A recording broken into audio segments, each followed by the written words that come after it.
Renungan Hari Rabu Prapaskah pertama, 9 Maret 2022. Anak manusia akan menjadi tanda untuk angkatan ini.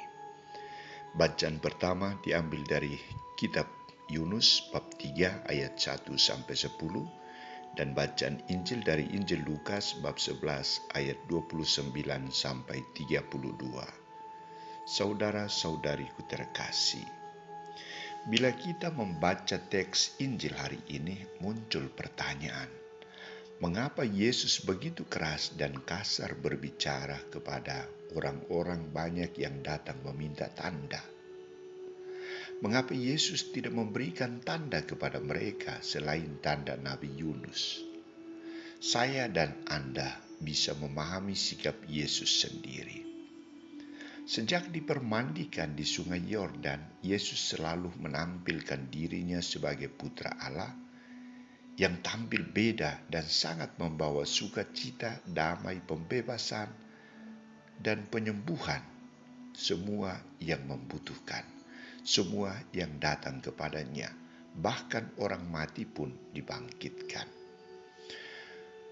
Orang banyak yang datang mengikuti Yesus juga adalah mereka yang telah menyaksikan dan bahkan mengalami pengajaran dan mujizat-mujizat yang dikerjakan oleh Yesus. Tetapi karakter yang mereka tampilkan adalah hanya ingin mengalami kebahagiaan, hanya ingin menimba kekuatan dari Yesus, tetapi tidak mau percaya atau mengakui Yesus sebagai putra Allah. Mereka hanya datang untuk dipenuhi kerinduan mereka. Mereka hanya datang untuk mencari sesuatu, hanya memuaskan diri mereka. Yesus membaca tanda-tanda ini, maka solusi yang diberikan Yesus sebagai tanggapan atas permintaan mereka adalah Ia mengungkapkan dengan keras bahwa angkatan ini adalah angkatan yang jahat. Yesus mencap orang-orang banyak itu sebagai angkatan yang jahat, mereka yang tidak memiliki hati nurani dan pikiran yang sehat.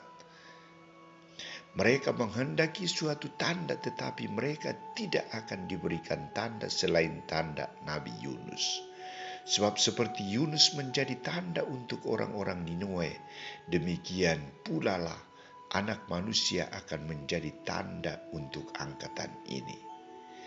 Yesus coba menyentil sikap ketertutupan hati dan budi orang banyak dengan pengalaman masa lampau yang membawa pertobatan dan pembaruan hidup. Seperti Nabi Yunus, diutus Allah untuk membawa pertobatan bagi orang Niniwe. Seperti Ratu dari Selatan yang datang untuk mendengarkan hikmah dari Salomo. Dan Yesus mengatakan bahwa Dia melebihi Nabi Yunus dan Salomo, dan Dia mau menjadi tanda untuk angkatan ini. Yesus telah menjadi tanda yang melebihi Nabi Yunus dan Salomo. Dirinya sendiri adalah tanda kehadiran Allah yang mendatangkan kerajaan Allah dan kerajaan cinta kasih. Saudara-saudariku terkasih, setiap hari kita menyaksikan tanda-tanda kehadiran Allah dalam hidup kita.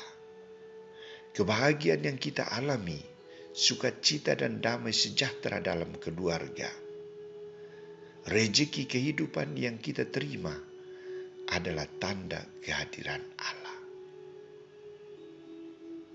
Suasana kasih dan pertentangan silih berganti, persoalan narkoba, kenakalan remaja, maraknya pencurian dan lain-lain adalah tanda yang harus mengajak kita untuk lebih waspada dan hati-hati membangun diri, keluarga dan lingkungan menjadi lebih baik. Semua kejadian ini terjadi karena orang telah meninggalkan imannya dan hidup tanpa Allah. Orang tidak lagi mendengarkan sabda Allah sebagai pedoman hidup, tetapi sabda dunia, sabda manusia sebagai pedoman hidup mereka. Mereka tidak lagi membuka mata untuk melihat mujizat-mujizat yang dikerjakan Tuhan, tetapi mereka lebih tertarik dengan ciptaan dunia yang instan.